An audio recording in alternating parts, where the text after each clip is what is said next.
In the winter of 1941, as German searchlight batteries illuminated the night skies over the Ruhr Valley with terrifying precision, RAF Bomber Command faced a grim reality. One in every 4 aircraft caught in those brilliant beams never returned home. The Luftwaffe's flak gunners needed only seconds to lock onto an illuminated bomber, and those seconds meant death for 7 young men per aircraft. But in a cluttered laboratory in Farnborough, a mild-mannered British inventor named Geoffrey Pike was about to propose something so counterintuitive that Air Ministry officials would initially laugh him out of the room. To make bombers invisible, he would cover them in lights. What happened next would rewrite the rules of night warfare and leave German searchlight operators questioning their own sanity. The problem began in earnest during the autumn of 1940, when the RAF shifted from daylight raids to night bombing operations after sustaining catastrophic losses in the Battle of Britain. The logic seemed sound enough. Darkness would cloak the bombers, making them nearly impossible to intercept. But the Germans had anticipated this tactical shift, and they responded with a weapon that transformed night into deadly day. By early 1941, the Luftwaffe had deployed over 3,000 searchlight batteries across occupied Europe, creating what RAF crews grimly called the Cone of Death. Each battery consisted of multiple 150-centimeter carbon arc searchlights capable of projecting a beam visible for 15 miles with an intensity of 9 to 90 million candle power. The German doctrine was brutally effective. Master searchlights equipped with sound locators would sweep the sky until they caught a bomber in their beam. Then dozens of secondary lights would converge on the same spot, creating an inescapable cone of illumination that could be seen from 50 miles away. Squadron leader James Blackwood of 103 Squadron had experienced the terror firsthand on a raid over Cologne in January 1941. His Halifax bomber had been caught in a searchlight cone at 18,000 feet, and for 3 minutes and 47 seconds, he'd counted everyone, his aircraft had been held in that brilliant embrace while flak shells burst around them with methodical precision. "It's like being a moth pinned to a board," he later told intelligence officers at RAF Elsham Wolds, his hands still trembling as he lit his pipe. "You can't see anything but white light. Your instruments vanish. Your crew is blind. And all the while, you know Jerry's gunners are tracking you with perfect accuracy." The statistics told a devastating story. In the first 3 months of 1941, Bomber Command lost 264 aircraft over Germany, with searchlight-directed flak accounting for 61% of those losses. Air Chief Marshal Sir Charles Portal, Chief of the Air Staff, reviewed these figures in his Whitehall office with growing alarm. The mathematics were inescapable. At this attrition rate, Bomber Command would cease to exist as an effective fighting force within 18 months. The problem was compounded by the fundamental physics of aerial warfare. A bomber caught in searchlights became visible not just to flag gunners, but to night fighters prowling above. The Luftwaffe's Bf-110 and Ju-88 night fighters could spot an illuminated bomber from 10 miles away, giving them ample time to position themselves for a killing attack. The searchlights had effectively negated the RAF's primary defensive advantage, the concealment of darkness. At RAF Farnborough, the Royal Aircraft Establishment's scientists had been wrestling with this challenge since late 1940. The initial approaches had all proven futile.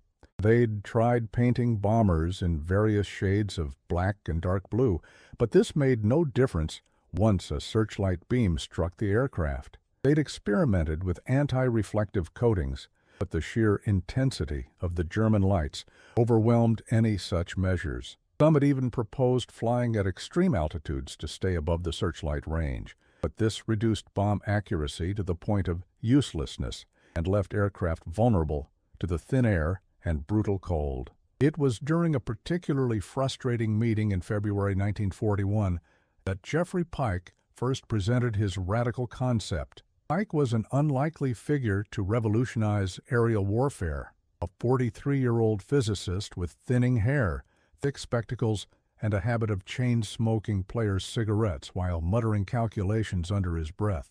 He'd spent the previous decade working on optical camouflage for the Admiralty, developing techniques to make ships less visible at sea. But his proposal for bombers seemed to violate every principle of common sense. "Gentlemen," Pike announced to the assembled officers and scientists, his Yorkshire accent thick with conviction, "we've been approaching this problem entirely backwards. We're trying to make our aircraft darker when we should be making them brighter." The room fell silent. Wing Commander Ashford, a decorated pilot with a distinguished flying cross and a reputation for blunt speaking, broke the silence with a bark of laughter. "Brighter? My dear fellow, have you taken leave of your senses? The whole bloody problem is that Jerry's lights make us too visible." But Pike was undeterred. He walked to the blackboard and began sketching diagrams with chalk-dusted fingers. "The human eye doesn't perceive absolute brightness," he explained, his voice taking on the patient tone of a university lecturer. "It perceives contrast. When a searchlight strikes a bomber, what the German operators see is the sharp contrast between the illuminated aircraft and the dark sky around it. The bomber appears as a brilliant white shape against blackness, impossible to miss." He tapped the board for emphasis, leaving a small cloud of chalk dust. "But what if we eliminated that contrast? What if we mounted lights on the bomber itself, lights calibrated to match the exact intensity and color of the searchlight beam? The aircraft would still be illuminated, but it would blend seamlessly with the surrounding light. To the searchlight operator, it would simply disappear." The concept was based on a principle Pike called active camouflage, using artificial light to match the ambient illumination and eliminate visual contrast. He'd observed the phenomenon in nature, where certain deep-sea fish produced bioluminescence on their undersides to match the faint light filtering down from above, making them invisible to predators below. Pike proposed to replicate this on a massive scale, installing arrays of high-intensity lamps across a bomber's fuselage, wings, and tail surfaces. The Air Ministry's initial response was skepticism bordering on derision. The technical challenges seemed insurmountable. How would the lights be powered without adding prohibitive weight? How could they be calibrated to match searchlight intensity, which varied with distance and atmospheric conditions? What about the heat generated by such powerful lamps? And wouldn't the lights simply make the bomber more visible, the night fighters approaching from other angles? But Pike had anticipated these objections. He proposed using a new type of high-efficiency discharge lamp developed by the General Electric Company's research facility in Wembley, which could produce intense light with relatively low power consumption.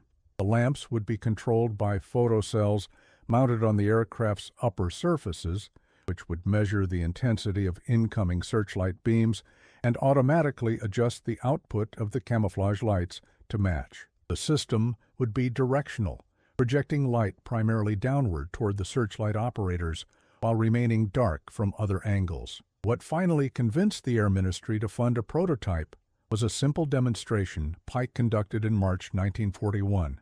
In a darkened hangar at Farnborough, he suspended a model Lancaster bomber from the ceiling and illuminated it with a powerful spotlight to simulate a searchlight.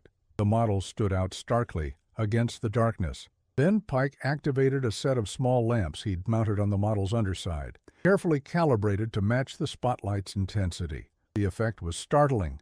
The model seemed to fade into the surrounding light, its edges becoming indistinct and ghostly. From certain angles, it vanished entirely. Air Vice Marshal Ralph Cochrane, who witnessed the demonstration, stood in silence for a long moment before speaking. "Good God," he murmured, his usual reserve cracking.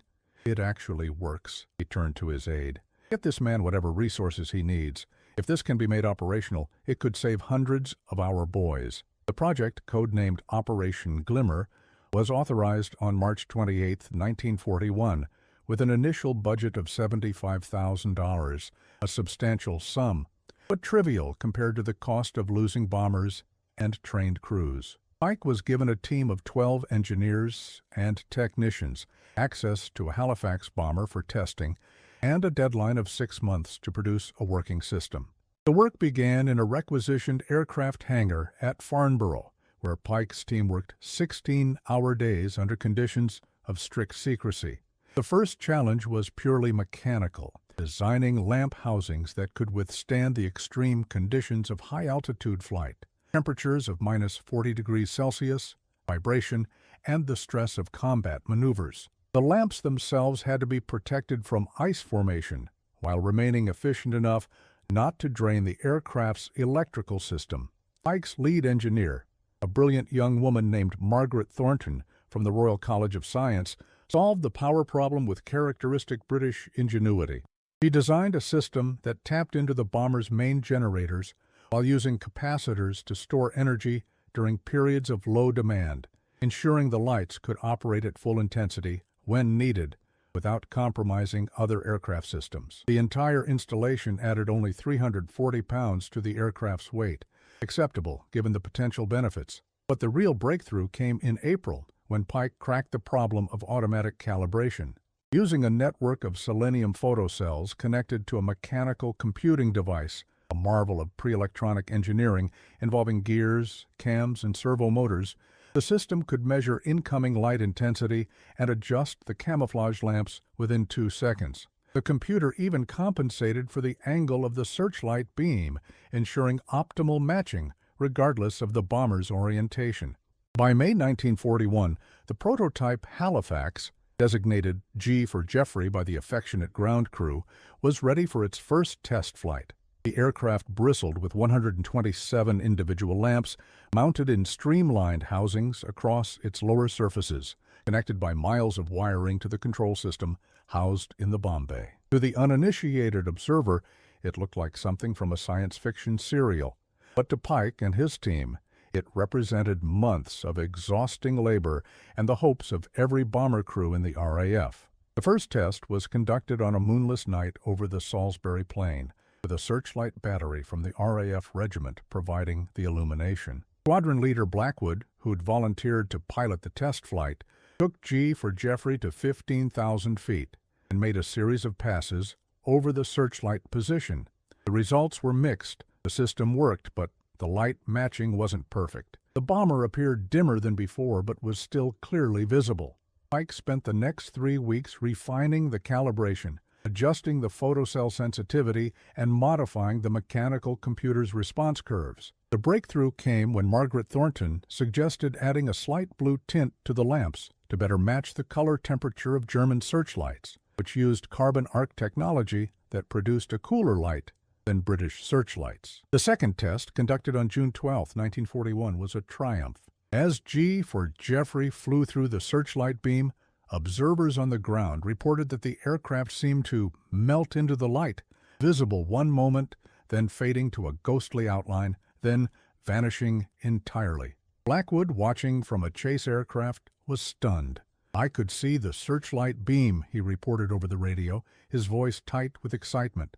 "But I couldn't see the Halifax. It was as if the aircraft had simply ceased to exist." He recalled. The Air Ministry immediately authorized full-scale production, with orders placed for systems to equip an entire squadron, 18 aircraft, by September 1941. But Pike knew that the real test would come not over the peaceful fields of Wiltshire, but in the deadly skies over Germany, where the Luftwaffe's searchlight operators had years of experience and would not be easily fooled. As summer turned to autumn, 103 Squadron at RAF Elsham Wolds began receiving their modified Halifax bombers, each one equipped with Pike's Glimmer system. The crews were skeptical at first. The idea of covering a bomber in lights seemed suicidal, but after ground demonstrations and intensive training, they began to believe. Squadron leader Blackwood, now a true believer, addressed his men in the operations room with characteristic British understatement. "Gentlemen, we're about to give Jerry a rather nasty surprise. Let's show them what happens when British brains meet German brawn." The operational debut of the Glimmer system was scheduled for the night of October 3, 1941. A maximum effort raid against the Krupp Armaments Works in Essen, deep in the heart of the Ruhr Valley. The target was one of the most heavily defended in Germany, ringed by over 200 searchlight batteries and protected by some of the Luftwaffe's most experienced flak crews. If the system could work there, it could work anywhere. The 18 Halifax bombers of 103 Squadron each now carrying the glimmer equipment, took off from Elsham Wolds at 1847 hours on a gray October evening. The weather was typical for the season.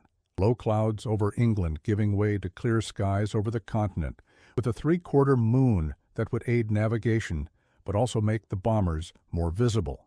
Squadron leader Blackwood, flying as formation leader in G for Geoffrey, felt the familiar knot of tension in his stomach as the Lincolnshire coast fell away beneath them and they headed out over the North Sea. The flight across the water was uneventful, the 4 Merlin engines of each Halifax droning steadily as they climbed to operational altitude.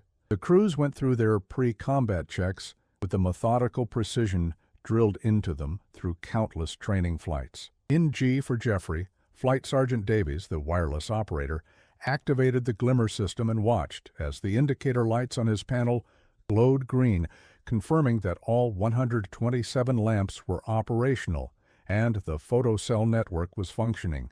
"Glimmer system active, Skipper," Davies reported over the intercom, his Welsh accent calm despite the circumstances. "All readings nominal." "Very good," Blackwood replied, his hand steady on the control column. "Let's hope Mr. Mike's contraption works as advertised." They crossed the Dutch coast at 20:34 hours, and immediately the character of the mission changed. The peaceful darkness was shattered by the first probing fingers of searchlights sweeping the sky, and orange bursts of flak began to blossom around the formation. The Germans knew they were coming, they always did, and the defenses were fully alert. The first real test came as they approached the German border. A master searchlight, its beam a brilliant blue-white column reaching up from the darkness below, swept across their path and caught P for Peter, one of the squadron's aircraft flying 500 yards to Blackwood's left. Instantly, a dozen secondary lights converged on the hapless bomber, creating the dreaded cone of illumination. But then something extraordinary happened. Through his cockpit window, Blackwood watched as P for Peter seemed to shimmer and fade, its solid form becoming translucent, then ghostly, then vanishing entirely, even as the searchlight beams continued to illuminate the space where it had been. The effect lasted perhaps 15 seconds before the bomber flew out of the searchlight coverage, but those 15 seconds would normally have been enough for the flak batteries to bracket the aircraft with deadly accuracy. "Christ almighty!" breathed Flying Officer Thompson, Blackwood's navigator, who'd been watching through the Astrodome. "It actually bloody works." The intercom crackled with excited chatter from other crews who'd witnessed the same phenomenon. Blackwood cut through it with a sharp command. "Radio silence, all aircraft. Save the celebrations for the pub. We've still got a job to do." But privately, he felt a surge of hope that he hadn't experienced in months of operations. Perhaps, just perhaps, they'd found a way to beat the searchlights. The real test came as they approached the Ruhr Valley, that hellish landscape of industrial cities and concentrated defenses that bomber crews had nicknamed Happy Valley, with grim irony. The sky ahead was crisscrossed with searchlight beams, dozens of them creating a lattice of light that seemed impenetrable. Black bursts filled the air with deadly shrapnel, and in the distance, Blackwood could see the glow of fires from an earlier wave of bombers. At 21:47 hours, as they began their bombing run on Essen, the inevitable happened. A master searchlight caught G for Geoffrey squarely, and Blackwood felt his stomach clench as the cockpit was flooded with brilliant white light that turned night into day. He couldn't see his instruments, couldn't see anything but that blinding glare, and for a moment the old terror threatened to overwhelm him. But then he heard Davies' voice, steady and professional. "Glimmer system responding, Skipper. Photocells reading 890,000 candle power.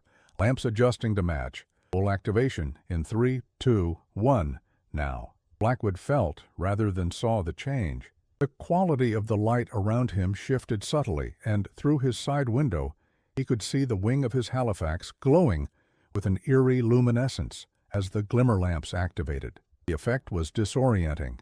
It felt as though the aircraft itself had become a source of light. "Bomb aimer, can you see the target?" he called, fighting to keep his voice level. "Negative, Skipper," came the frustrated reply from Sergeant Willis in the nose. "Too much bloody light. I'm blind as a bat. This was the Glimmer system's one significant drawback. While it made the bomber invisible to observers on the ground, it did nothing to help the crew see through the searchlight glare. They would have to bomb on instruments and dead reckoning, accepting reduced accuracy as the price of survival. "Navigator, give me a heading for target," Blackwood ordered. Thompson consulted his charts and calculations. "Steer 087 degrees, skipper. 30 seconds to release point." Blackwood adjusted course, flying blind through the sea of light, trusting his instruments and his navigator's calculations. The seconds crawled by with agonizing slowness. The aircraft bucked and shuddered as flak bursts exploded nearby. The German gunners were still firing, but their accuracy seemed off, their shells bursting in a wider pattern than usual. "Bombs gone," Willis called, and Blackwood felt the Halifax leap upward as 4,000 pounds of high explosive fell away toward the Krupp works below. "Right, let's get the hell out of here," Blackwood muttered, throwing the bomber into a diving turn to port, the standard evasion maneuver.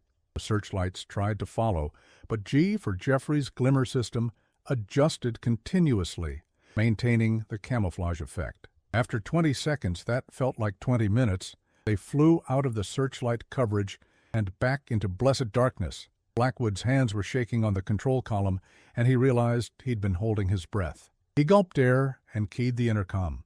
"All crew, report status." One by one, his 6 crew members checked in, all uninjured, aircraft systems functioning normally.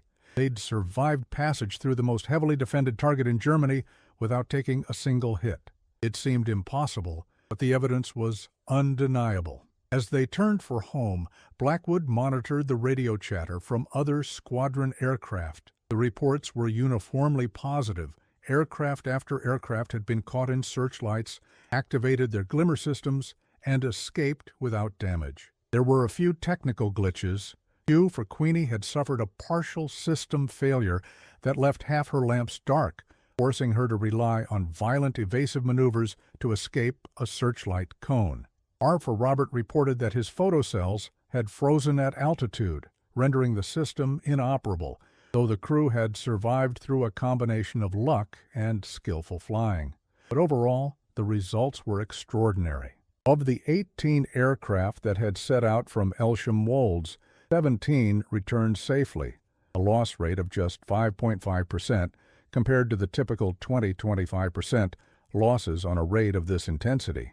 The single loss, T for Tommy, had been hit by a night fighter rather than flak, suggesting that the Glimmer system had successfully neutralized the searchlight threat even if it couldn't protect against all dangers. The debriefing at Elsham Wolds lasted until dawn, with intelligence officers meticulously recording every detail of the crew's experiences. Jeffrey Pike, who'd been waiting anxiously at the airfield, was mobbed by grateful aircrew who pumped his hand and clapped him on the back with an enthusiasm that left the shy physicist blushing and stammering. "Bloody marvelous, Mr. Pike," exclaimed Sergeant Willis, still high on adrenaline and survival. "Gary's searchlights couldn't hold us for more than a few seconds.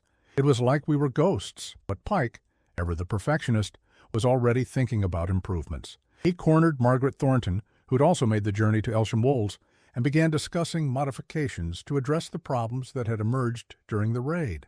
"We need better heating for the photocells," he muttered, scribbling notes in a battered notebook, "and perhaps a manual override for the lamp intensity in case the automatic system fails." The success of the Essen raid led to immediate expansion of the Glimmer program. By November 1941, 3 more squadrons were being equipped with the system, and production facilities at the GEC Works in Wembley were running 3 shifts to manufacture the specialized lamps. The Air Ministry, initially skeptical, now threw its full weight behind the project, recognizing that Pike's invention could fundamentally alter the balance of the night bombing campaign. But the operational challenges were far from over. The Glimmer system required constant maintenance. The lamps had a limited lifespan and needed frequent replacement. The photocells were vulnerable to ice and condensation, and the mechanical computing system was temperamental and required skilled technicians to keep it functioning. Ground crews at bomber stations across Lincolnshire and Yorkshire found themselves learning an entirely new set of skills, working through the night to repair and calibrate the systems between missions. Flight Sergeant Arthur Hodges, a veteran ground crew chief at Elsham Wolds, summed up the challenge with characteristic British pragmatism. "It's a right pain in the arse, if I'm honest. But if it brings our lads home safe, I'll work on the bloody thing till my fingers fall off." The human cost of maintaining the system became apparent during a raid on Hamburg in late November. Sergeant Michael Brennan, a 22-year-old electrician from Liverpool, was working on a glimmer installation when a short circuit caused a fire in the lamp housing. Brennan suffered severe burns to his hands and face, but refused to leave his post until the fire was extinguished and the system repaired, ensuring that the aircraft could fly its scheduled mission that night. He was awarded the British Empire Medal for his dedication, though he dismissed his actions with typical modesty. "Just doing my job, weren't I? The lads in the air face worse every night." As winter deepened and the bombing campaign intensified, the Glimmer-equipped squadrons began to develop specialized tactics to maximize the system's effectiveness. They learned to approach targets from directions that would force Searchlight operators to look directly into their own beams, enhancing the camouflage effect. They discovered that the system worked best at altitudes between 12,000 and 18,000 feet, low enough for the lamps to match searchlight intensity effectively, but high enough to stay out of light flak range. Intelligence reports from the continent, filtered through the resistance networks and decoded German signals, began to reveal the confusion and frustration among Luftwaffe searchlight units. One intercepted message from a battery commander near Cologne complained, "Aircraft are disappearing from our beams with increasing frequency. Operators report that bombers seem to fade from view even when clearly illuminated. Request technical investigation of possible equipment malfunction." The Germans, it seemed, had no idea what was happening. Their searchlight technology was sound. Their operators were experienced, but somehow the RAF bombers were slipping through their defenses like ghosts. The psychological impact on German crews was significant. Searchlight operators began to doubt their own eyes, and morale in the flak batteries declined as their effectiveness plummeted. But Pike and his team knew that this advantage wouldn't last forever. The Germans were methodical and thorough, and eventually they would deduce what the British were doing and develop countermeasures. The race was on to equip as many bombers as possible with glimmer systems before the enemy adapted. By December 1941, as Britain marked its second wartime Christmas, over 120 bombers across 6 squadrons were equipped with the glimmer system, and production was accelerating. The loss rates for these squadrons had dropped to an average of 2% per mission, less than a quarter of the rate for non-equipped squadrons. The mathematics of survival had shifted dramatically in favor of the crews flying with Pike's invention. In his modest home in Farnborough, Geoffrey Pike spent Christmas Day alone, as he had for years since his wife's death in 1938. But this year, he received over 50 Christmas cards from bomber crews, men he'd never met, whose lives he'd saved through the application of physics and engineering. One card from squadron leader Blackwood contained a simple message that brought tears to the physicist's eyes. To Mr. Pike, "You've given us the gift of hope. Thank you for bringing us home. Merry Christmas from all of us at 103 Squadron." Pike pinned the card to his laboratory wall, where it would remain for the rest of the war, a reminder of why the long hours and endless calculations mattered. The battle was far from over, but for the first time since the bombing campaign began, the balance was shifting in Britain's favor. In the concrete bunker that served as headquarters for Luftwaffe Flak Regiment 24, stationed near Dusseldorf, Oberst Heinrich Müller stared at the reports on his desk with growing frustration. It was January 1942, and the numbers told a story that made no sense whatsoever. Müller was a career officer, a veteran of the Great War who'd commanded searchlight and flak units since 1936. He knew his business, and he knew his men were among the best in the Luftwaffe. His regiment operated 48 searchlight batteries across the Ruhr Valley, and until recently, they'd been devastatingly effective. But over the past 3 months, something had changed. "Explain this to me again, Hauptmann Richter," Müller said, tapping the report with a thick finger. "Your battery illuminated 17 British bombers during the raid on Essen last week. Your operators maintained beam contact for an average of 43 seconds per aircraft, and yet you scored only 2 confirmed hits? Hauptmann Klaus Richter, commander of the 7th Battery, shifted uncomfortably. He was a precise, methodical officer who took pride in his unit's performance, and these results were humiliating. Herr Oberst, I cannot explain it. The operators swear they maintained proper illumination. The bombers were clearly visible in the beams, but then they weren't. They weren't? Muller's voice was dangerously quiet. Hauptmann, aircraft do not simply vanish from searchlight beams. Either your men lost track of the targets, or they're lying to cover their incompetence. With respect, sir, I don't believe that's the case. Richter pulled a folder from his briefcase and extracted several sheets of paper covered in handwritten notes. I've interviewed every operator in my battery. Their accounts are consistent. They describe the same phenomenon. A British bomber is caught in the beam, clearly visible, and then it begins to fade. The outline becomes indistinct. The contrast decreases, and within seconds the aircraft has disappeared entirely, even though the beam continues to illuminate the same area of sky. Miller leaned back in his chair, his expression skeptical. Fading? Hauptmann, this sounds like the excuse of men who've been drinking schnapps on duty. I thought the same initially, sir, but I've received similar reports from 6 other battery commanders in the regiment. And it's not just us. I've spoken with colleagues in Flak Regiment 12 near Hamburg, and they're experiencing the same thing.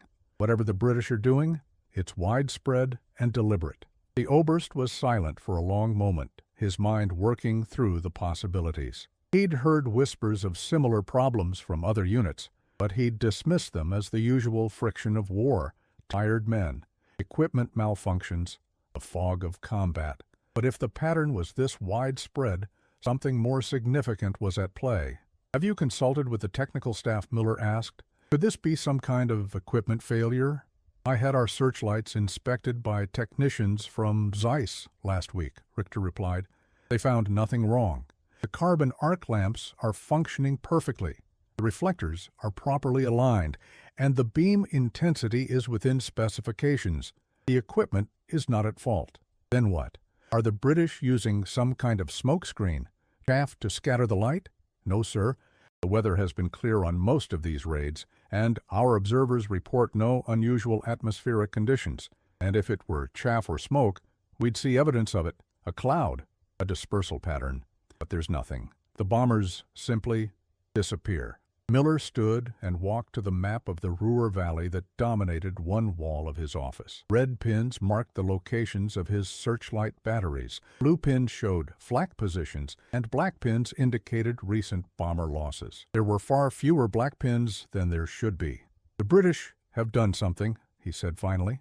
Some new technology or tactic that we don't understand. The question is, what? This question was being asked in Luftwaffe headquarters across Germany as the winter of 1941-42 progressed. In Berlin, at the Air Ministry on Leipziger Strasse, a special technical committee was convened to investigate the searchlight problem. The committee included optical engineers from Zeiss, physicists from the University of Berlin, and experienced flak officers from the front lines. Their initial theories ranged from the plausible to the absurd. Some suggested the British had developed a new type of paint that absorbed light rather than reflecting it, a black hole coating that rendered aircraft invisible. Others proposed that the RAF was using electronic countermeasures to somehow disrupt the searchlight beams themselves. One particularly imaginative engineer suggested that the British might be employing light-bending technology based on theoretical physics, creating a kind of optical illusion around their bombers. The truth was so counterintuitive that none of the German experts considered it seriously at first. The idea that the British would make their bombers brighter to make them less visible seemed to violate basic logic.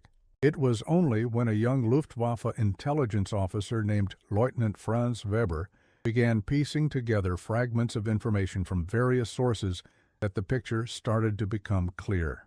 Weber was stationed at Luftwaffe intelligence headquarters in Potsdam, where his job was to analyze reports from agents in Britain and occupied territories, looking for patterns and insights into RAF capabilities. In February 1942, he received a curious report from an agent in Lincolnshire who'd observed unusual activity at RAF Elsham Wolds. The agent, a Dutch collaborator working as a farmhand near the airfield, reported that he'd seen bombers on the ground that appeared to be covered in small glass domes or lights mounted across their undersides. He'd initially dismissed this as some kind of navigation equipment, but the sheer number of these installations, he counted over 100 on a single aircraft, seemed excessive for that purpose. Weber cross-referenced this report with others in his files. A French resistance member who'd been coerced into working for German intelligence had reported seeing similar modifications on bombers at an airfield near Cambridge. A signals intercept from December had included a cryptic reference to something called glimmer in a conversation between two RAF ground crew members. Individually, these fragments meant little, but Weber had a talent for synthesis, for seeing connections that others missed. He began to construct a hypothesis. What if the British were mounting lights on their bombers? But why would they do that? To make themselves more visible made no sense, unless the breakthrough came when Weber remembered a lecture he'd attended at the University of Heidelberg before the war, given by a professor of zoology discussing camouflage in marine animals. The professor had described deep-sea fish that used bioluminescence to match the ambient light from above, making themselves invisible to predators below.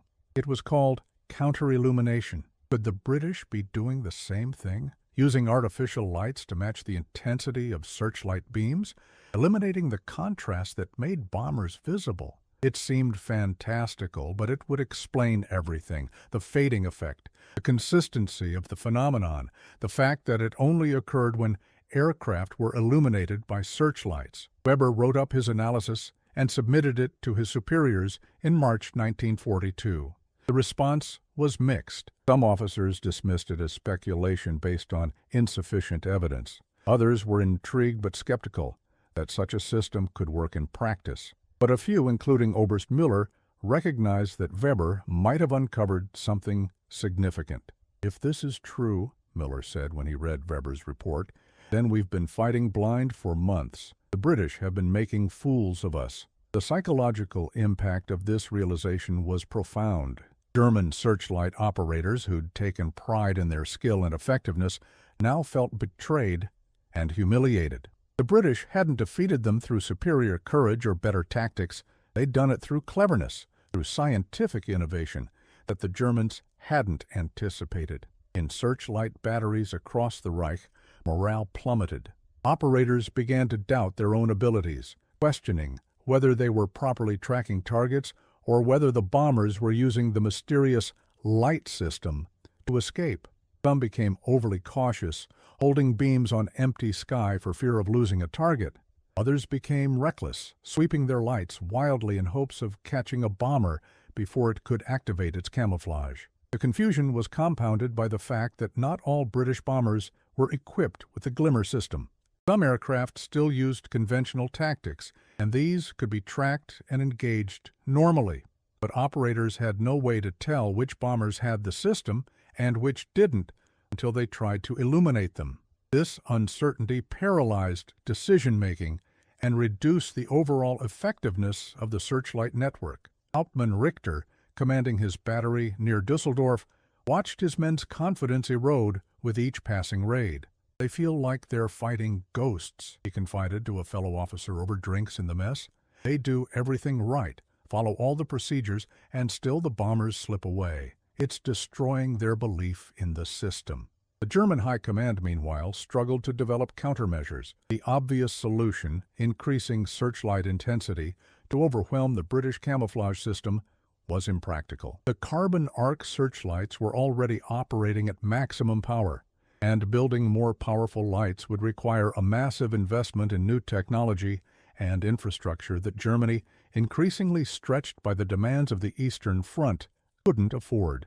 Some officers advocated for abandoning searchlights altogether and relying solely on radar-directed flak and night fighters. But this approach had its own problems. Radar was still relatively crude, and night fighters were in short supply and needed for other duties. The Searchlights, despite their reduced effectiveness, still played a crucial role in the air defense network. In April 1942, the Luftwaffe attempted a new tactic, using searchlights in pairs, with one light illuminating the bomber from below and another from the side, hoping that the British camouflage system couldn't adapt to multiple light sources simultaneously. The results were disappointing.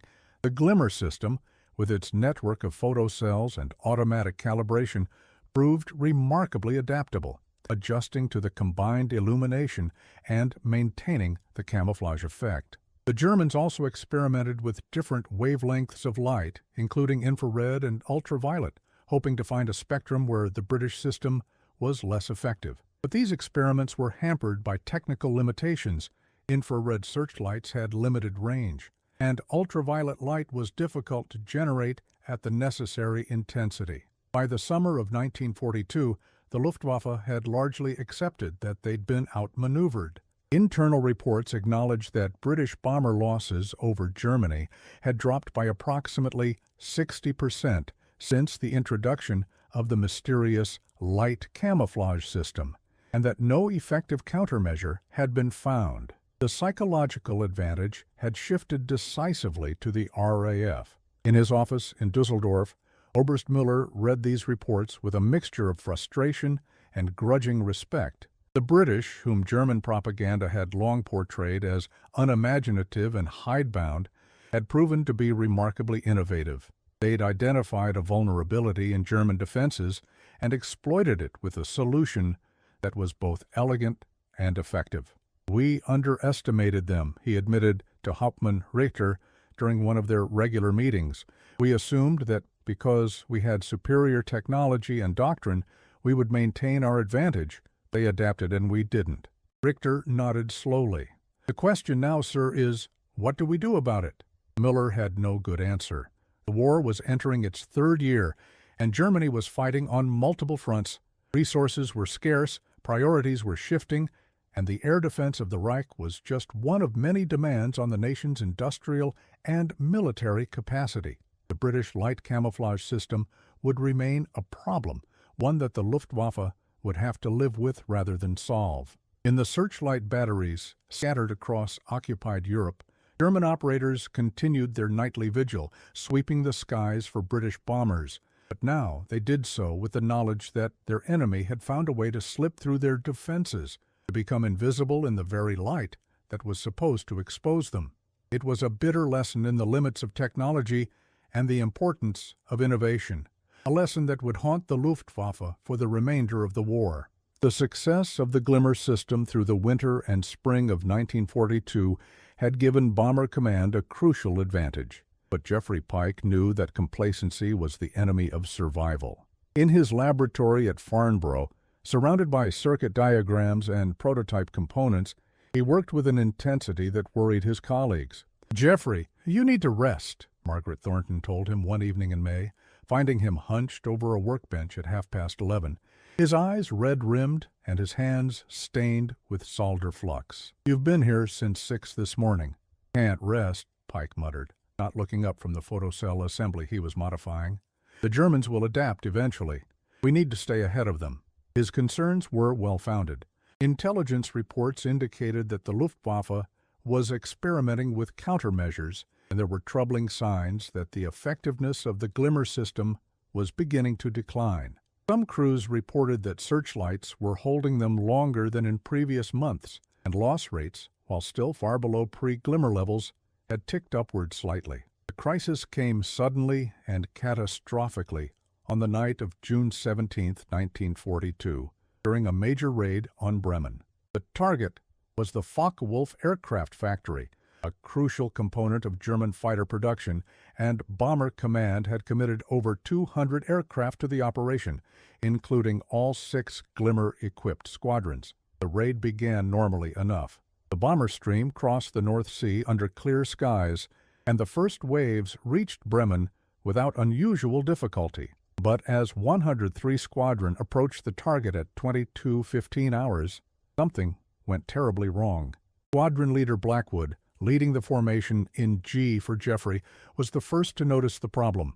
As a master searchlight caught his aircraft, he felt the familiar sensation of the glimmer system activating, but this time, the camouflage effect didn't materialize. Instead of fading into the light, his bomber remained starkly visible, a brilliant white shape against the darkness. "Davies, what's wrong with the glimmer system?" Blackwood demanded, his voice tight with alarm as flak bursts began to bracket his aircraft with deadly accuracy. "I don't know, Skipper," the wireless operator replied, panic creeping into his normally calm Welsh accent. "The photocells are reading the searchlight intensity, the lamps are activating, but Christ, the readings are all wrong. The searchlights are putting out twice the intensity we've ever seen before." The Germans had finally developed an effective countermeasure. They'd upgraded their searchlights with new, more powerful carbon arc lamps that produced nearly double the illumination of the standard units. The glimmer system, calibrated for the old searchlight intensity, couldn't match this new level of brightness. The camouflage effect failed, leaving the bombers as visible as they'd been before Pike's invention. The results were devastating. In the space of 15 minutes over Bremen, 8 glimmer-equipped bombers were shot down by flak, and 3 more were so badly damaged that they crashed on the return flight. It was the worst single loss for the glimmer squadrons since the system's introduction, and it sent shockwaves through Bomber Command. Blackwood survived the raid through a combination of violent evasive maneuvers and sheer luck, but G for Jeffrey returned to Elsham Wolds with over 40 shrapnel holes in her fuselage and 1 engine shut down. As he climbed out of the cockpit on shaking legs, he was met by a pale-faced Jeffrey Pike, who'd been listening to the radio reports from the operations room. "I'm sorry," Pike said, his voice barely above a whisper. "I'm so sorry. I should have anticipated this.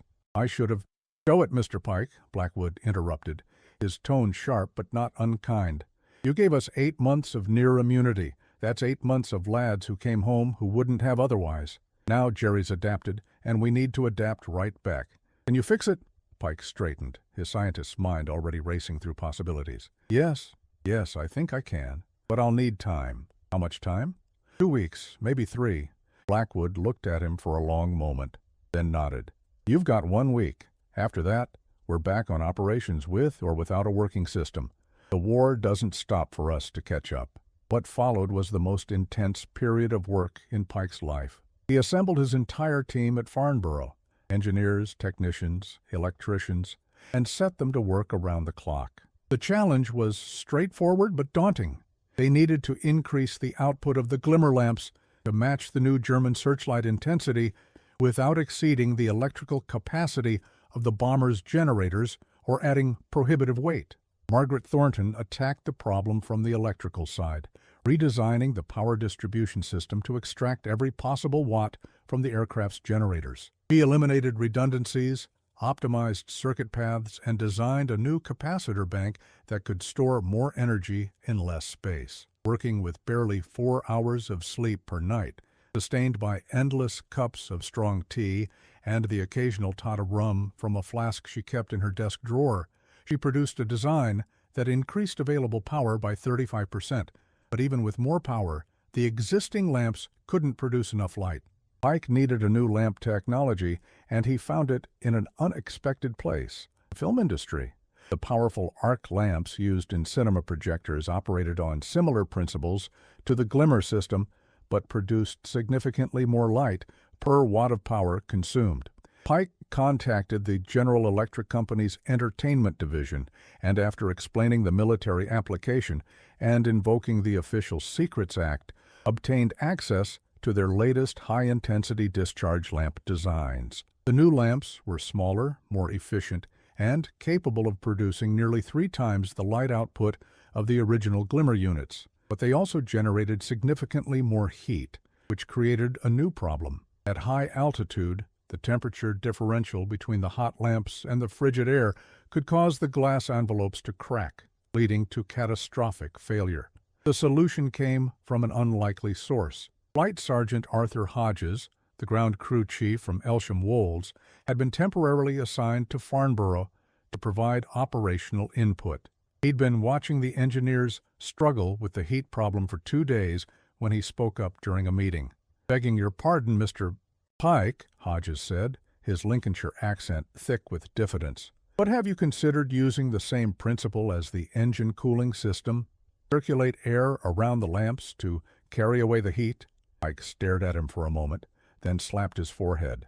"Of course, forced air cooling. Why didn't I think of that?" Within 24 hours, they'd designed a system of small electric fans and ducting that channeled air around each lamp housing, carrying away excess heat and maintaining a stable operating temperature. It added complexity to the installation, but it solved the thermal problem elegantly. By the 6th day, they had a working prototype. The new Glimmer Mark II system featured 147 lamps, 20 more than the original, the redesigned power system, and the forced air cooling. The entire installation weighed 425 pounds, 85 pounds more than the Mark I, but still within acceptable limits. The test flight was conducted on June 24th, exactly 1 week after the disastrous Bremen raid. G for Jeffrey, hastily refitted with the Mark II system, took off from Farnborough at dusk and flew to a test range in Wales, where the RAF had installed captured German searchlights, including one of the new high-intensity units. Squadron leader Blackwood, who'd insisted on piloting the test despite his exhaustion, flew G for Jeffrey through the searchlight beams at various altitudes and angles. The results were everything Pike had hoped for. The Mark II system matched even the most powerful German searchlights, rendering the bomber effectively invisible. The camouflage effect was actually better than the original system, with smoother transitions and more complete concealment. "Mr. Pike," Blackwood's voice crackled over the radio, "you've done it again. She's working perfectly. Jerry's going to be very disappointed." The production challenge was immense. 6 squadrons worth of bombers, over 100 aircraft, needed to be retrofitted with the Mark II system, and it had to be done quickly before the Germans realized their countermeasure had been countered.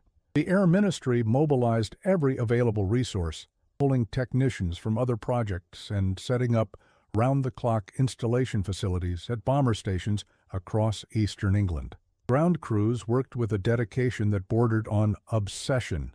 At Elsham Wolds, Flight Sergeant Hodges and his team installed Mark the Send systems on 18 Halifax bombers in just 4 days, working through rain, cold, and exhaustion. Similar scenes played out at airfields across Lincolnshire, Yorkshire, and Cambridgeshire, as hundreds of men and women labored to give their aircrews the protection they needed. The human cost of this effort was significant.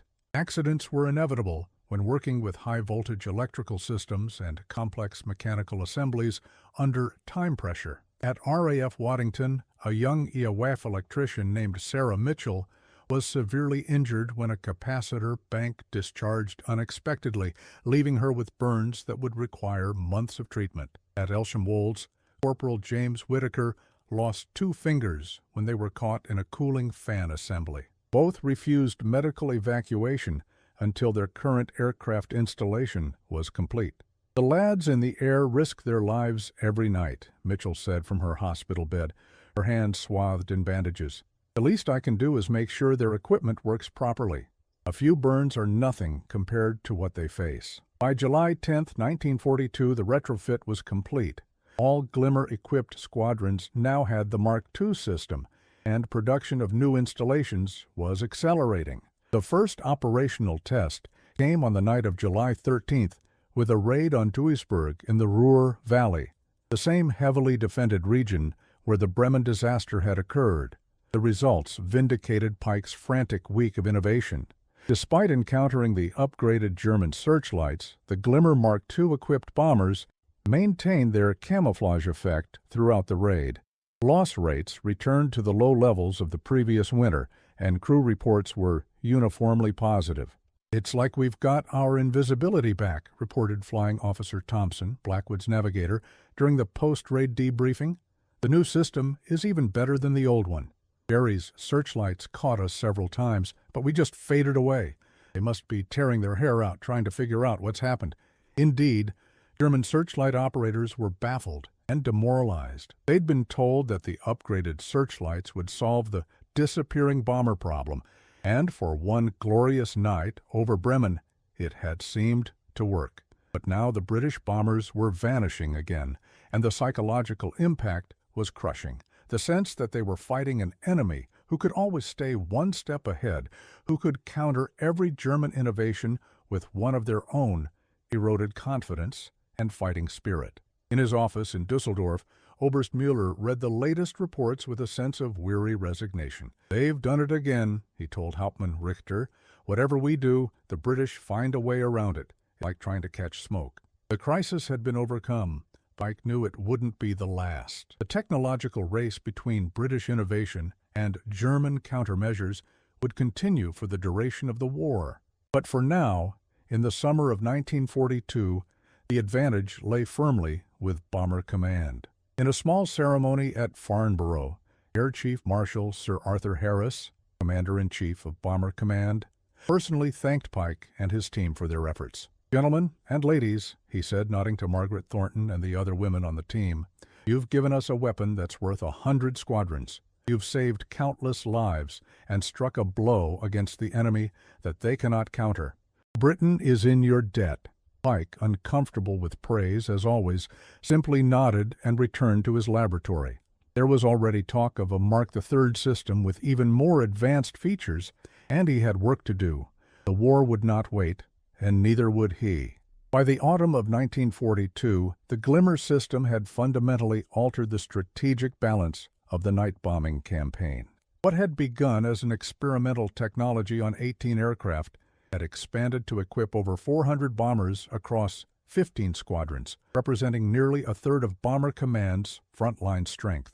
The impact on German defenses was devastating and demoralizing. In the operations room at High Wycombe, Air Chief Marshal Harris studied the loss statistics with grim satisfaction. For the month of September 1942, Glimmer-equipped squadrons had flown 147 sorties and lost just 31 aircraft, a loss rate of 2.48%. Non-equipped squadrons, flying similar missions against similar targets, had lost 127 aircraft out of 1,993 sorties, a loss rate of 6.71%, nearly 3 times higher. "The mathematics are inescapable," Harris told his staff during a planning meeting. "Every bomber we equip with Glimmer has a survival rate that's dramatically higher than conventional aircraft. More importantly, experienced crews are surviving to fly multiple tours, which means our operational effectiveness is increasing exponentially. We're not just saving aircraft, we're preserving the most valuable asset we have, trained men." The human dimension of this success was profound. In the crew rooms and mess halls of bomber stations across eastern England, there was a palpable shift in morale. The fatalistic acceptance of death that had characterized the early years of the bombing campaign was giving way to something approaching confidence. Men who'd expected to die before completing their 30-mission tours were now contemplating survival, making plans for after the war, writing letters home that spoke of hope rather than farewell. Squadron leader Blackwood, now promoted to wing commander and commanding 103 Squadron, saw the change in his men's eyes. "They're not just surviving," he told Geoffrey Pike during one of the scientists' visits to Elsham Wolds. "They're thriving. They believe they can beat Jerry, and that belief makes them better at their jobs. Your invention hasn't just saved lives, it's given us back our fighting spirit."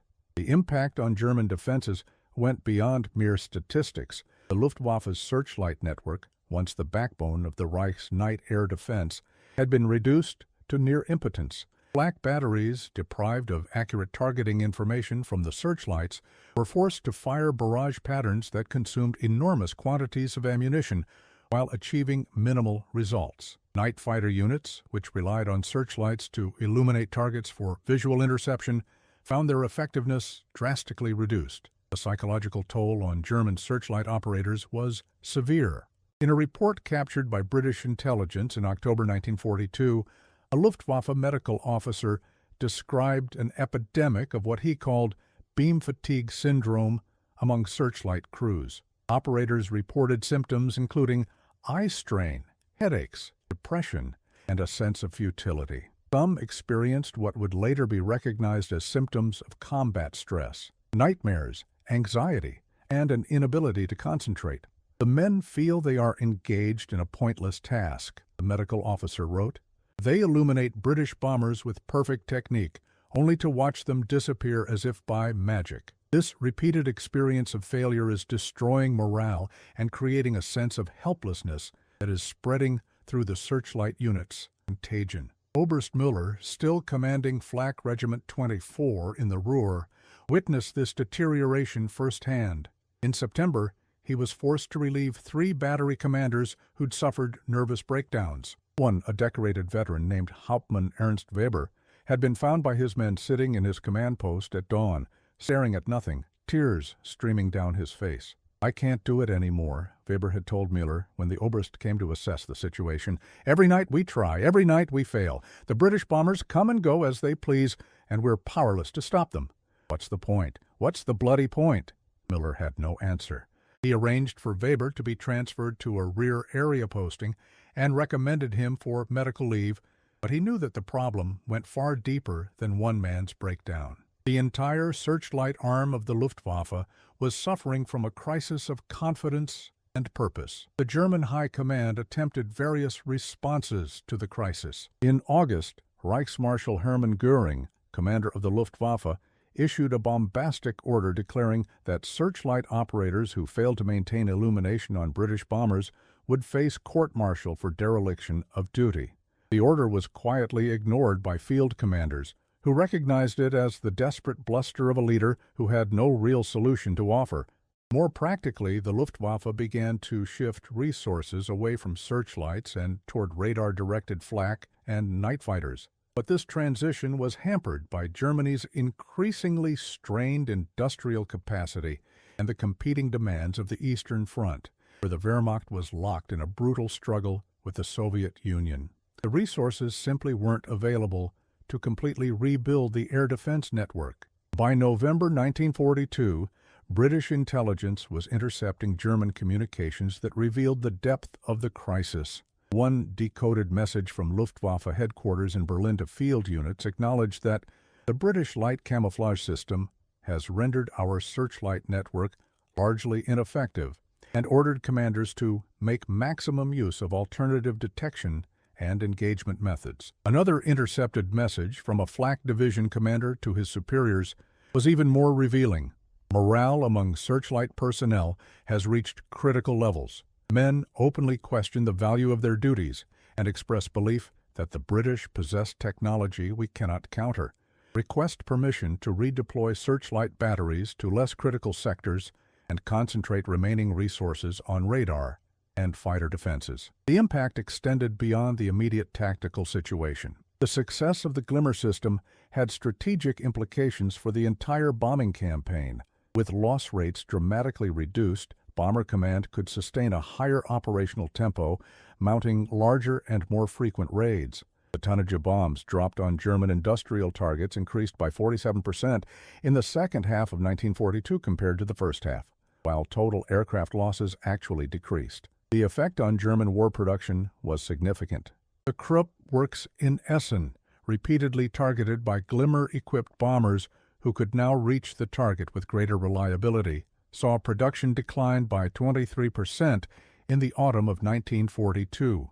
The Focke-Wulf factory in Bremen, scene of the June disaster that had nearly doomed the Glimmer program, was so heavily damaged by subsequent raids that fighter production had to be dispersed to smaller facilities across Germany, reducing efficiency and output.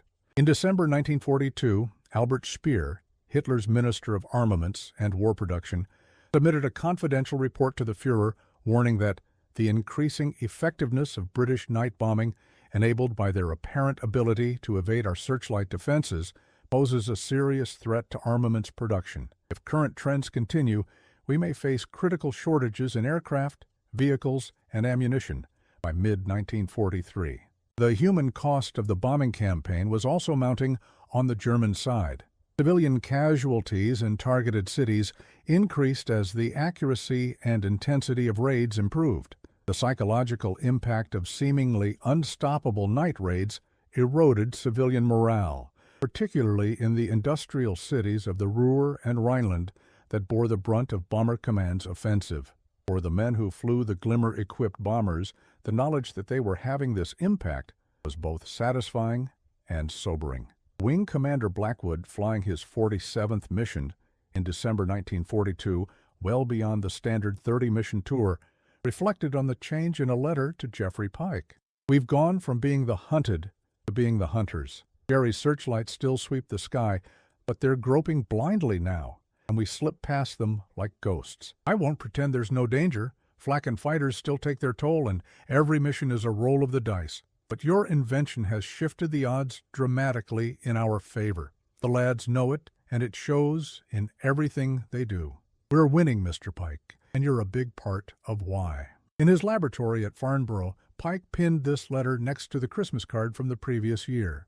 He rarely allowed himself to feel pride. His scientific training had instilled a habit of critical self-assessment, but reading Blackwood's words, he permitted himself a moment of satisfaction. The long hours, the setbacks, the frantic week of crisis after Bremen. It had all been worth it. But he also knew that the war was far from over.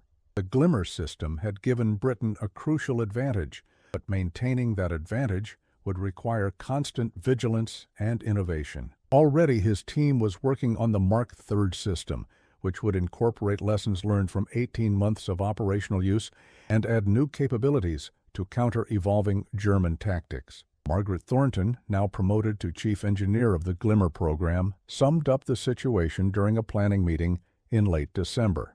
"We've won this round, but Jerry won't give up. They'll keep trying to find ways around our system, and we need to stay ahead of them. The moment we become complacent is the moment we start losing again." As 1942 drew to a close and Britain prepared for its fourth wartime Christmas, the strategic situation had shifted dramatically from the dark days of 1940 and 1941. The threat of invasion had passed, the tide was turning in North Africa, and the Soviet Union had held at Stalingrad. And in the night skies over Germany, British bombers equipped with Jeffrey Pike's remarkable invention were demonstrating that British ingenuity and determination could overcome even the most formidable defenses. In searchlight batteries across the Reich, German operators continued their nightly vigil, but now with the knowledge that they were fighting a losing battle against an enemy who had found a way to become invisible in the very light meant to expose them. It was a bitter lesson in the power of innovation and the importance of adaptability, a lesson that would echo through the remainder of the war and beyond. The war in Europe ended on May 8, 1945, with Germany's unconditional surrender. In the streets of London, millions celebrated VE Day with a joy and relief that came from 6 years of sacrifice and struggle. Among the crowds in Trafalgar Square was Jeffrey Pike, now 47 years old, his hair completely gray and his frame thinner than it had been in 1941. He'd come to London at Margaret Thornton's insistence, leaving his laboratory for the first time in weeks to witness the moment of victory. "You helped make this possible," Margaret told him as they stood in the crowd, watching the celebrations. "You should be here to see it." Pike said nothing, but his eyes were wet behind his spectacles. He was thinking of the men who hadn't lived to see this day, the crews who'd been lost despite the Glimmer system, the ground personnel who'd died in accidents or air raids, the countless others whose sacrifices had brought Britain to this moment. Victory was sweet, but it was also bittersweet, tinged with the memory of all that had been lost. The final statistics of the Glimmer program were remarkable. Between October 1941 and May 1945, over 100 to 200 bombers had been equipped with various versions of the system. These aircraft had flown more than 89,000 sorties and delivered over 180,000 tons of bombs on German targets. Their loss rate, 3.1% over the entire period, was less than half that of non-equipped aircraft flying similar missions. A post-war analysis by the RAF's Operational Research Section estimated that the Glimmer system had saved approximately 850 aircraft and 950 aircrew lives over the course of the war. In purely economic terms, given that each heavy bomber cost roughly $50,000 to build and equip, the system had saved the British taxpayer over $42 million, more than 500 times the total investment in the program's development and production. But the impact went far beyond statistics. The Glimmer system had demonstrated the power of scientific innovation applied to military problems, validating the concept of operational research and technology-driven warfare that would dominate military thinking in the post-war era. It had shown that a small team of dedicated scientists and engineers working with limited resources could develop solutions that changed the strategic balance of an entire campaign. The German perspective on the Glimmer system emerged gradually in the months following the surrender, as Allied intelligence teams interrogated Luftwaffe officers and examined captured documents. The picture that emerged was one of frustration, confusion, and ultimately resignation in the face of a technology they'd never fully understood or effectively countered. In June 1945, Oberst Heinrich Müller, the Searchlight commander, who had spent years battling the effects of the Glimmer system, was interviewed by British intelligence officers at a POW camp in Belgium.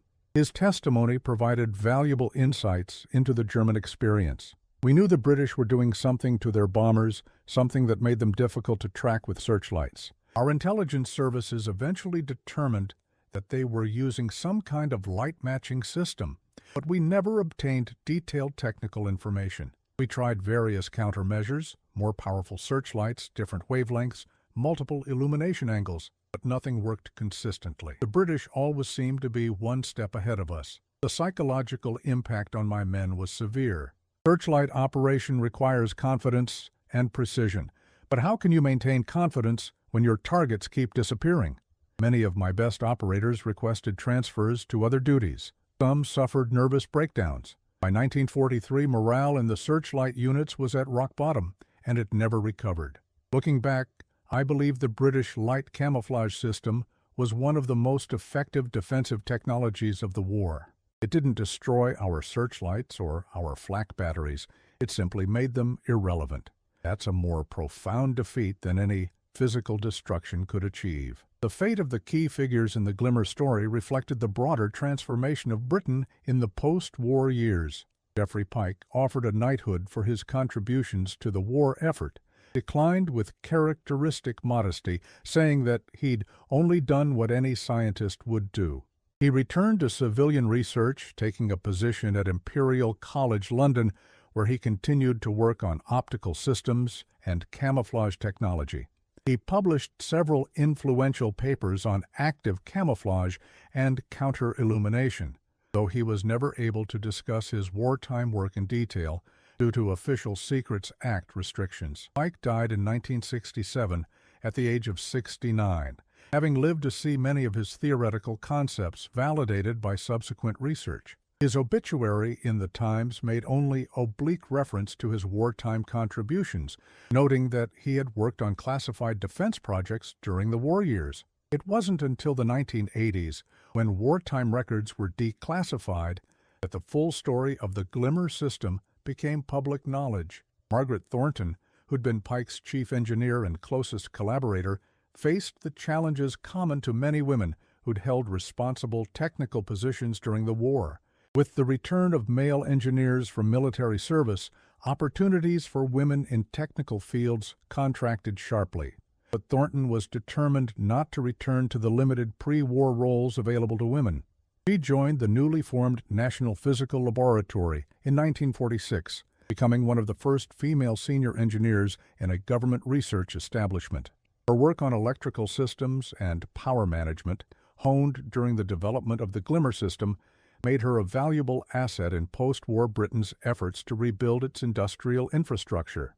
She was appointed OBE in 1952 for her contributions to electrical engineering and became a vocal advocate for women in science and engineering, mentoring dozens of young women who followed in her footsteps. Wing Commander James Blackwood, who'd flown more missions with the Glimmer system than any other pilot, survived the war with a Distinguished Service Order, a Distinguished Flying Cross with 2 bars, and a reputation as one of Bomber Command's most skilled and experienced pilots. He'd completed 73 operational missions, more than twice the standard tour, and had become something of a legend among bomber crews. After the war, Blackwood remained in the RAF, serving in various command and training positions. He was instrumental in developing post-war night bombing tactics and in preserving the institutional knowledge gained during the strategic bombing campaign. He retired as an Air Commodore in 1962 and spent his remaining years writing and lecturing about his wartime experiences. His memoir, Through the Cone of Light, published in 1969, was one of the first accounts to discuss the Glimmer system in detail and became a standard reference for historians studying the bombing campaign. Flight Sergeant Arthur Hodges, the ground crew chief, whose practical suggestion had helped solve the cooling problem during the Mark II crisis, exemplified the contributions of the thousands of ground personnel who'd kept the Glimmer-equipped bombers flying.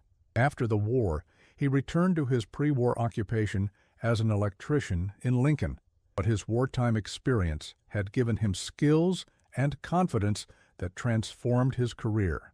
He eventually started his own electrical contracting business, which prospered in the post-war Reconstruction boom.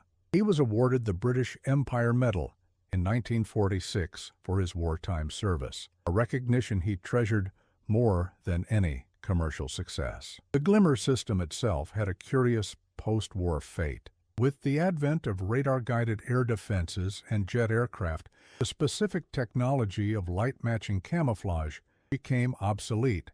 But the underlying principles, using active systems to reduce an aircraft's visibility, adapting to the enemy's detection methods, and employing electronic countermeasures, became fundamental to military aviation. Modern stealth technology, electronic warfare systems, and adaptive camouflage all owe an intellectual debt to Pike's pioneering work. In the 1950s, as the Cold War intensified, both NATO and Warsaw Pact nations experimented with various forms of active camouflage for aircraft and ground vehicles. Some of these systems were directly inspired by declassified information about the Glimmer program. The U.S. Air Force's Have Blue stealth program, which led to the F-117 Nighthawk, incorporated lessons learned from studying British wartime efforts to make aircraft less visible to enemy detection systems. The broader impact of the Glimmer program on British science and technology was significant. The success of the project validated the concept of bringing together multidisciplinary teams of scientists, engineers, and military personnel to solve complex problems, an approach that became institutionalized in post-war defense research establishments. The Royal Aircraft Establishment at Farnborough, where Pike had developed the Glimmer system, became a world-leading center for aerospace research, contributing to the development of British jet aircraft, missiles, and eventually space technology. The program also demonstrated the importance of operational research, using scientific methods to analyze military operations and develop solutions to tactical and strategic problems. This approach, pioneered during the war by groups like the one that developed the Glimmer system, became a standard feature of military planning in the post-war era and eventually spread to civilian applications in business, logistics, and public policy. In 1985, on the 40th anniversary of VE Day, the RAF held a special ceremony at Farnborough to commemorate the Glimmer program and honor those who had contributed to its success. A memorial plaque was unveiled in the hangar where Pike and his team had worked, bearing the names of the key personnel and a simple inscription: "They gave our bombers wings of light and brought our airmen home." Among those attending the ceremony was retired Air Marshal Sir James Blackwood, now 75 years old but still sharp-eyed and straight-backed. In his speech, he reflected on the significance of the Glimmer system. What Geoffrey Pike and his team accomplished was more than a technical achievement, though it was certainly that. They demonstrated something fundamental about the British character: our ability to innovate under pressure, to find unconventional solutions to seemingly impossible problems, and to persevere in the face of setbacks. The Glimmer system saved thousands of lives, including my own, but its real legacy is the example it set. When faced with a challenge, we don't give up. We think, we adapt, and we overcome. That's the spirit that won the war, and it's the spirit that will see us through whatever challenges the future holds. The technical details of the Glimmer system, once classified at the highest levels, are now available in the National Archives and have been studied extensively by historians and engineers. The system's elegant solution to the Searchlight problem, using light to defeat light, is now taught as a case study in engineering schools around the world, an example of creative problem-solving and the application of scientific principles to practical challenges. In the decades since the war, several of the original Glimmer-equipped aircraft have been preserved in museums. One Halifax bomber, G for Jeffrey herself, was restored in the 1990s and is now on display at the RAF Museum in Hendon, her underside still bearing the distinctive lamp housings that made her invisible to German searchlights. Visitors to the museum can see the photocells, the mechanical computing system, and the intricate wiring that made the system work, a testament to the ingenuity and craftsmanship of the men and women who built it. The story of the Glimmer system has also entered popular culture, inspiring novels, documentaries, and even a feature film. While some of these accounts take liberties with the historical facts, they've helped ensure that the contributions of Pike, Thornton, Blackwood, and the thousands of others involved in the program are not forgotten. Perhaps the most fitting tribute came in 2010, when the Institution of Engineering and Technology established the Jeffrey Pike Award for Innovation in Defense Technology, given annually to engineers and scientists who develop creative solutions to military challenges. The award recognizes not just technical excellence, but the qualities that Pike embodied: persistence, creativity, and a commitment to saving lives through the application of scientific knowledge. As Britain moved further into the 21st century, the lessons of the Glimmer program remained relevant. In an era of rapidly evolving technology and asymmetric threats, the ability to innovate quickly, to adapt to changing circumstances, and to find unconventional solutions to complex problems is more important than ever. The story of how one British inventor's light system made bombers invisible to German searchlight operators stands as a reminder that ingenuity and determination can overcome even the most formidable obstacles. In the end, the Glimmer system was more than just a piece of wartime technology. It was a symbol of British resilience and creativity, a demonstration that a small island nation, besieged and outnumbered, could still produce innovations that changed the course of history. It saved thousands of lives, contributed to the defeat of Nazi Germany, and left a legacy that continues to influence military technology and strategic thinking to this day. Jeffrey Pike, the mild-mannered physicist who'd proposed covering bombers in lights when everyone else thought he was mad, would probably have been embarrassed by all the attention. He was, by nature and training, a modest man who saw himself simply as a scientist doing his job. But his work, and the work of everyone involved in the Glimmer program, exemplified the best of British ingenuity and the power of human creativity to overcome seemingly impossible challenges. As the sun set on the British Empire in the post-war years, and Britain adjusted to a new role in a changed world, the spirit embodied by the Glimmer program, the refusal to accept defeat, the determination to find a way forward, the application of intelligence and creativity to solve problems, remained a defining characteristic of the nation. It was a legacy worth preserving, a story worth telling, and a reminder that even in the darkest hours, innovation and courage can light the way to victory. If you found this remarkable tale of British ingenuity and determination compelling, please subscribe to our channel for more untold stories from the Second World War. What other hidden innovations and unsung heroes from the conflict would you like us to explore? Share your thoughts in the comments below, and join us as we continue to uncover the extraordinary achievements that helped secure victory for the Allied cause.